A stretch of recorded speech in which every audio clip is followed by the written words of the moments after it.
नमस्कार दोस्तों।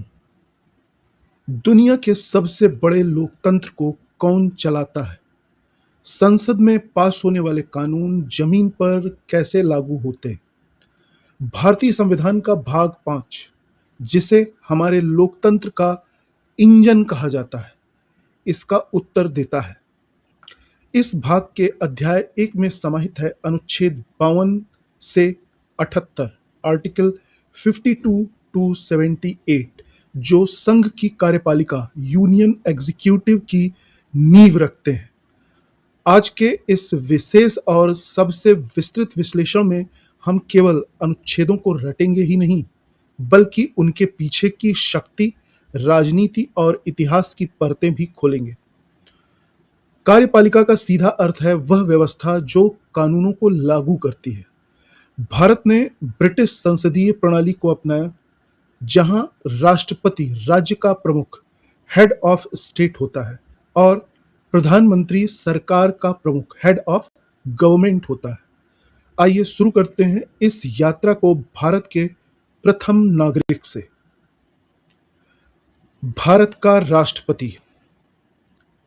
भारत का एक राष्ट्रपति होगा। There shall be a president of India. संविधान का यह सबसे छोटा लेकिन सबसे शक्तिशाली वाक्य है, यानी यह पद कभी खाली नहीं रह सकता। राष्ट्रपति भारत का प्रथम नागरिक है और वह देश की एकता, अखंडता और सुदृढ़ता का प्रतीक है। अनुच्छेद 53, संघ की कार्यपालिका शक्ति। संघ की सभी कार्यपालिका शक्तियां राष्ट्रपति में निहित होंगी। वह इसका प्रयोग स्वयं या अपने अधीनस्थ अधिकारियों के माध्यम से करेगा। यहां अधीनस्थ अधिकारी का मतलब प्रधानमंत्री और केंद्रीय मंत्रिपरिषद से है। राष्ट्रपति तीनों सेनाओं थल, नभ, जल का सर्वोच्च सेनापति, सुप्रीम कमांडर होता है। अनुच्छेद 54 और 55, राष्ट्रपति का निर्वाचन और निर्वाचन पद्धति। राष्ट्रपति को सीधे जनता नहीं चुनती है, उन्हें संसद के दोनों सदनों, लोकसभा प्लस राज्यसभा के निर्वाचित सदस्य और राज्य विधानसभाओं के निर्वाचित सदस्य चुनते हैं। इसी को इलेक्टोरल कॉलेज, निर्वाचक मंडल कहते हैं। मनोनीत सदस्य वोट नहीं दे सकते। इसकी पद्धति है अनुच्छेद 55 के अनुसार अनुपातिक प्रतिनिधित्व पद्धति, प्रोपोर्शनल रिप्रेजेंटेशन, और एकल संक्रमणीय मत प्रणाली, सिंगल ट्रांसफरेबल वोट। विधायक और सांसद के वोटों का मूल्य, वैल्यू ऑफ वोट, अलग अलग होता है। एक विधायक के वोट का मूल्य उस राज्य की जनसंख्या पर निर्भर करता है। इसके लिए आज भी 1971 की जनगणना को आधार माना जाता है। अनुच्छेद 56 और 57, कार्यकाल और पुनर्निर्वाचन। राष्ट्रपति का कार्यकाल पद ग्रहण की तारीख से 5 वर्ष का होता है।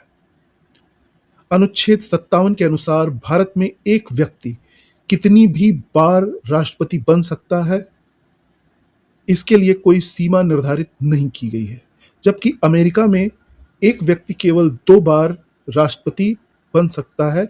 यह सीमा, यह लिमिटेशन लगाई गई है।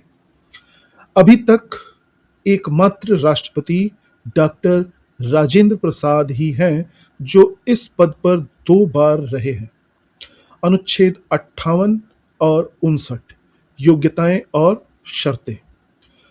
योग्यता: भारत का नागरिक हो, 35 वर्ष की आयु पूरी कर चुका हो और लोकसभा का सदस्य बनने की योग्यता रखता हो।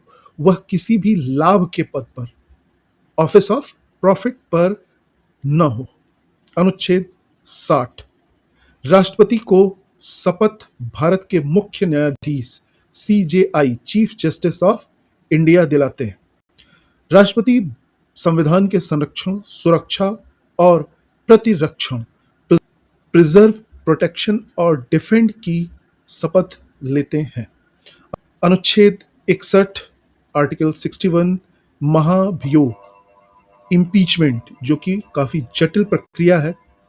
राष्ट्रपति को केवल एक ही आधार पर हटाया जा सकता है, संविधान का अतिक्रमण, वायलेशन ऑफ द कॉन्स्टिट्यूशन। इसके लिए प्रक्रिया है, प्रस्ताव लाना होगा जो संसद के किसी भी सदन में लाया जा सकता है। इसके लिए 14 दिन का नोटिस और सदन के कुल सदस्यों के 2/3 बहुमत की आवश्यकता होती है। जिस भी सदन में लाया जाएगा, अगर राज्यसभा में लाया जाता है तो वहां के कुल सदस्यों का 2/3, और अगर लोकसभा में लाया जाता है तो वहां के कुल सदस्यों का 2/3 बहुमत की आवश्यकता होती है। भारत के इतिहास में आज तक किसी भी राष्ट्रपति पर महाभियोग नहीं चलाया गया। अनुच्छेद 62 पद की रिक्ति को भरना। राष्ट्रपति का कार्यकाल समाप्त होने से पहले ही नए राष्ट्रपति का चुनाव हो जाना चाहिए। यदि पद मृत्यु या इस्तीफे के कारण खाली होता है तो 6 महीने के भीतर चुनाव कराना अनिवार्य है। राष्ट्रपति की वास्तविक स्थिति। शमशेर सिंह बनाम पंजाब राज्य 1974 के मामले में यह सवाल उठा कि क्या राष्ट्रपति या राज्यपाल कुछ मामलों में मंत्रिपरिषद की सलाह के बिना अपने व्यक्तिगत विवेक, पर्सनल डिस्क्रिशन से फैसले ले सकते हैं। तो सुप्रीम कोर्ट ने ऐतिहासिक फैसला देते हुए कहा, 7 जजों की संविधान पीठ ने स्पष्ट किया कि भारत ने ब्रिटिश संसदीय प्रणाली को अपनाया है। कोर्ट ने कहा कि राष्ट्रपति केवल एक संवैधानिक या औपचारिक प्रमुख है, कॉन्स्टिट्यूशनल और फॉर्मल हेड है। वे अपनी शक्तियों का प्रयोग केवल और केवल मंत्रिपरिषद की सहायता और सलाह पर ही कर सकते हैं या करेंगे। इस फैसले ने साफ कर दिया कि राष्ट्रपति ब्रिटेन के राजा या रानी की तरह है, जिनके नाम पर शासन तो चलता है लेकिन शासन की वास्तविक चाबी प्रधानमंत्री के पास ही होती है। जब राष्ट्रपति का पद अचानक खाली हो जाए तब देश को संभालने के लिए संविधान ने एक और पद बनाया है, भारत का उपराष्ट्रपति। यह मॉडल अमेरिका के संविधान से प्रेरित है। अनुच्छेद 63 और 64 उपराष्ट्रपति का पद और उनका कार्य। अनुच्छेद 63 के अनुसार भारत का एक उपराष्ट्रपति होगा। अनुच्छेद 64 कहता है, उपराष्ट्रपति राज्यसभा का पदेन सभापति एक्स ऑफिसियो चेयरमैन होगा। उपराष्ट्रपति को उपराष्ट्रपति पद के लिए कोई वेतन नहीं मिलता है। उन्हें जो वेतन और भत्ते मिलते हैं वो राज्यसभा के सभापति के रूप में कार्य करने के लिए मिलते हैं। अनुच्छेद 65 राष्ट्रपति के रूप में कार्य करना। यदि राष्ट्रपति का पद एकाएक खाली हो जाता है तो उपराष्ट्रपति कार्यवाहक राष्ट्रपति के रूप में कार्य करते हैं। इस दौरान उन्हें राष्ट्रपति के सभी वेतन और विशेषाधिकार प्राप्त होते हैं। 1969 में राष्ट्रपति जाकिर हुसैन की मृत्यु के बाद वीवी गिरी कार्यवाहक राष्ट्रपति बने थे। अनुच्छेद 66 से अनुच्छेद 71 उपराष्ट्रपति का चुनाव, कार्यकाल और विवाद। उपराष्ट्रपति के चुनाव में संसद के दोनों सदनों के सभी सदस्य, निर्वाचित और मनोनीत, दोनों ही भाग लेते हैं। इसमें राज्यों की विधानसभाओं के सदस्य भाग नहीं लेते। अनुच्छेद 71 राष्ट्रपति या उपराष्ट्रपति के चुनाव से जुड़ा कोई भी विवाद सीधे सर्वोच्च न्यायालय सुप्रीम कोर्ट में जाता है और वहीं से उसका अंतिम फैसला होता है, यानी वहां पर जो फैसला दिया गया वो अंतिम हो जाता है। अब हम आते हैं उस हिस्से पर जहां भारत की असली राजनीतिक शक्ति बसती है। ब्रिटेन के चाणक्य कहे जाने वाले वॉल्टर बैजहॉट ने कहा था कि कैबिनेट वह जोड़ है जो कार्यपालिका और विधायिका को आपस में बांधता है। अनुच्छेद 74 राष्ट्रपति को सहायता और सलाह देने के लिए मंत्रिपरिषद। राष्ट्रपति को सहायता और सलाह देने के लिए एक मंत्रिपरिषद होगी जिसका प्रधान प्रधानमंत्री यानी प्राइम मिनिस्टर होगा। मूल संविधान में यह स्पष्ट नहीं था कि क्या राष्ट्रपति को यह सलाह माननी ही पड़ेगी। इंदिरा गांधी सरकार ने 42वें संविधान संशोधन 1976 द्वारा राष्ट्रपति के लिए मंत्रिपरिषद की सलाह को मानना अनिवार्य कर दिया था। बाद में मोरारजी देसाई सरकार ने 44वें संविधान संशोधन 1978 द्वारा राष्ट्रपति को यह अधिकार दिया कि वह सलाह को एक बार पुनर्विचार के लिए वापस भेज सकते हैं, लेकिन दोबारा वही सलाह आने पर उन्हें मानना ही होगा। अनुच्छेद 75 मंत्रियों के बारे में अन्य उपबंध, द पावर सेंटर। यह अनुच्छेद भारतीय राजनीति का सबसे महत्वपूर्ण इंजन है। इसके मुख्य बिंदु हैं प्रधानमंत्री की नियुक्ति।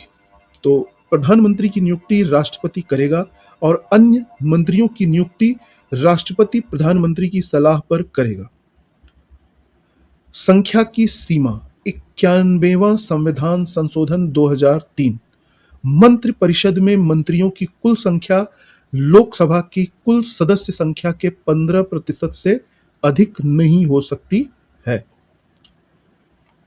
तीसरा, सामूहिक उत्तरदायित्व, कलेक्टिव रिस्पॉन्सिबिलिटी। मंत्रिपरिषद सामूहिक रूप से लोकसभा के प्रति उत्तरदायी होती है। इसका मतलब वे एक साथ तैरते हुए और एक साथ डूबते हैं। यदि लोकसभा में सरकार के खिलाफ अविश्वास प्रस्ताव, नो कॉन्फिडेंस मोशन पास हो जाए तो पूरी सरकार को इस्तीफा देना पड़ता है। व्यक्तिगत उत्तरदायित्व, मंत्री राष्ट्रपति के प्रसाद पर्यंत during the pleasure of president पद धारण करते हैं, यानी प्रधानमंत्री की सलाह पर राष्ट्रपति किसी भी मंत्री को हटा सकता है। यदि सरकार गिर जाती है तो ऐसी स्थिति में मंत्रिपरिषद का क्या होगा? यूएन राव बनाम इंदिरा गांधी 1971 के मामले में 1970 में जब चौथी लोकसभा को समय से पहले ही भंग कर दिया गया, तब इंदिरा गांधी की सरकार कार्यवाहक केयर टेकर सरकार के रूप में कार्य कर रही थी। यूएन राव में कोर्ट ने चुनौती दी कि चूंकि लोकसभा भंग हो चुकी है, इसलिए अनुच्छेद 75(3) के तहत मंत्रिपरिषद लोकसभा के प्रति उत्तरदायी नहीं रह सकती है। अतः इंदिरा गांधी को प्रधानमंत्री पद पर रहने का कोई अधिकार नहीं है। सुप्रीम कोर्ट ने ऐतिहासिक फैसला देते हुए और अनुच्छेद 74(1) की व्याख्या करते हुए कहा कि संविधान में लिखा है कि राष्ट्रपति को सलाह देने के लिए एक मंत्रिपरिषद होगी। कोर्ट ने कहा कि यह अनिवार्य मैंडेटरी है कि एक मंत्रिपरिषद हो। राष्ट्रपति एक पल के लिए भी मंत्रिपरिषद के बिना काम नहीं कर सकते हैं। इसलिए भले ही लोकसभा भंग हो जाए, पुरानी मंत्रिपरिषद तब तक बनी रहेगी जब तक कि नई सरकार का गठन नहीं हो जाता। आज भी जब देश में चुनाव होते हैं और आचार संहिता लगती है तो मौजूदा प्रधानमंत्री इस्तीफा नहीं देते हैं, बल्कि वे चुनाव संपन्न होने और नई सरकार के बनने तक कार्यवाहक प्रधानमंत्री के रूप में देश चलाते रहते हैं। तीसरा, मंत्रिपरिषद की सामूहिक जिम्मेदारी का एक व्यवहारिक उदाहरण। अनुच्छेद 75(3) कहता है कि मंत्रिपरिषद सामूहिक रूप से लोकसभा के प्रति उत्तरदायी होगी।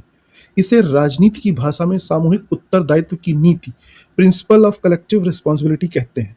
मान लीजिए कि रक्षा मंत्री कैबिनेट की बैठक में किसी नीति का विरोध करते हैं, लेकिन यदि कैबिनेट जिसके प्रमुख प्रधानमंत्री हैं बहुमत से उस नीति को पास कर देते हैं, तो अब संसद के भीतर या बाहर उस रक्षा मंत्री को भी उस नीति का समर्थन करना ही होगा। वे सार्वजनिक रूप से अपनी ही सरकार के फैसले की आलोचना नहीं कर सकते हैं। यदि वे ऐसा करना चाहते हैं तो पहले उन्हें अपने मंत्री पद से इस्तीफा देना होगा। भारत के पहले कानून मंत्री डॉक्टर बी.आर. अंबेडकर ने हिंदू कोड बिल पर कैबिनेट से मतभेद होने पर अपने पद से इस्तीफा दिया और फिर सरकार की आलोचना की। सरकार कोई कानून बनाती है या किसी कानूनी विवाद में फंसती है तो कोर्ट में सरकार का पक्ष कौन रखता है? संविधान ने इसके लिए भी एक विशेष पद बनाया है, महान्यायवादी, अटॉर्नी जनरल ऑफ इंडिया। इनकी योग्यता है वह व्यक्ति सुप्रीम कोर्ट का जज बनने की योग्यता रखता हो। इनका कार्य भारत सरकार को कानूनी मामलों पर सलाह देना और देश में किसी भी न्यायालय में सरकार का पक्ष रखना। इन्हें विशेषाधिकार प्राप्त है कि ये यानी महान्यायवादी को संसद के दोनों सदनों की कार्यवाही में भाग लेने और बोलने का अधिकार है, लेकिन उन्हें वोट देने का अधिकार नहीं। वह सरकार बदलने पर आमतौर पर इस्तीफा दे देते हैं क्योंकि उनकी नियुक्ति सरकार की सिफारिश पर होती है। अनुच्छेद 77 भारत सरकार के कार्य का संचालन। भारत सरकार की सभी कार्यपालिका कार्यवाहियां औपचारिक रूप से राष्ट्रपति के नाम से की हुई मानी जाएंगी। राष्ट्रपति सरकार के कामकाज को आसान बनाने और मंत्रियों में विभागों के आवंटन अलॉटमेंट ऑफ बिजनेस के लिए नियम बनाते हैं। अनुच्छेद 78 राष्ट्रपति को जानकारी देने के संबंध में प्रधानमंत्री के कर्तव्य। यह अनुच्छेद राष्ट्रपति और प्रधानमंत्री के बीच की महत्वपूर्ण कड़ी है। इसके तहत प्रधानमंत्री के 3 मुख्य कर्तव्य हैं। पहला, कैबिनेट द्वारा लिए गए सभी प्रशासनिक और विधायी निर्णयों की जानकारी राष्ट्रपति को देना। दूसरा, राष्ट्रपति द्वारा मांगी गई कोई भी जानकारी उन्हें उपलब्ध कराना। तीसरा, यदि किसी अकेले मंत्री ने कोई निर्णय ले लिया है तो राष्ट्रपति के कहने पर उसे पूरी मंत्रिपरिषद के सामने विचार के लिए रखना। अनुच्छेद 78 का वास्तविक तनाव। राजीव गांधी और ज्ञानी जैल सिंह का विवाद 1987। अनुच्छेद 78 प्रधानमंत्री का यह कर्तव्य तय करता है कि वह राष्ट्रपति को सरकारी निर्णयों की जानकारी दें, लेकिन इतिहास में एक ऐसा समय भी आया जब इस अनुच्छेद को लेकर देश के 2 सबसे बड़े पदों के बीच सीधा टकराव हो गया।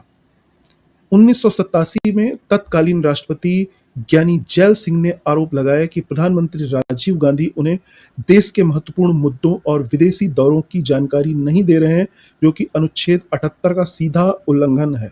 दूसरी तरफ प्रधानमंत्री का मानना था कि कुछ गोपनीय फाइलें राष्ट्रपति को दिखाना देश की सुरक्षा के लिए ठीक नहीं था।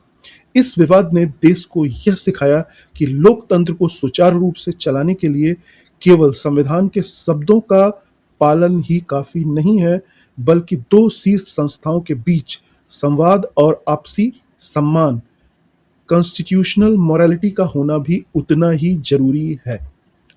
तो यह था भारतीय संविधान के भाग 5 का अध्याय 1, अनुच्छेद 52 से 78 तक फैली यह व्यवस्था एक बेहद खूबसूरत संतुलन, चेक्स एंड बैलेंसेस पर टिकी हुई है। यहाँ राष्ट्रपति के पास गरिमा और सैद्धांतिक शक्ति है, तो प्रधानमंत्री के पास वास्तविक और व्यवहारिक शक्ति। मंत्रिपरिषद संसद के प्रति जवाबदेह है और महान्यायवादी कानून के शासन को सुनिश्चित करता है। यह ढांचा यह सुनिश्चित करता है कि भारत में सत्ता कभी भी एक व्यक्ति के हाथ में केंद्रित न हो, बल्कि लोकतंत्र की भावना के अनुरूप सामूहिक रूप से चले। यही हमारे संविधान की सबसे बड़ी खूबसूरती है। तो अगर आपको संविधान का यह गहन और तथ्यात्मक विश्लेषण पसंद आया तो वीडियो को लाइक करना न भूलें, अपने विचार कमेंट बॉक्स में साझा करें और चैनल को सब्सक्राइब करना तो कतई न भूलें। मिलते हैं अगले अध्याय में, जहां हम बात करेंगे भारत की संसद, अनुच्छेद 79 से 122। जय हिंद, जय भारत, धन्यवाद।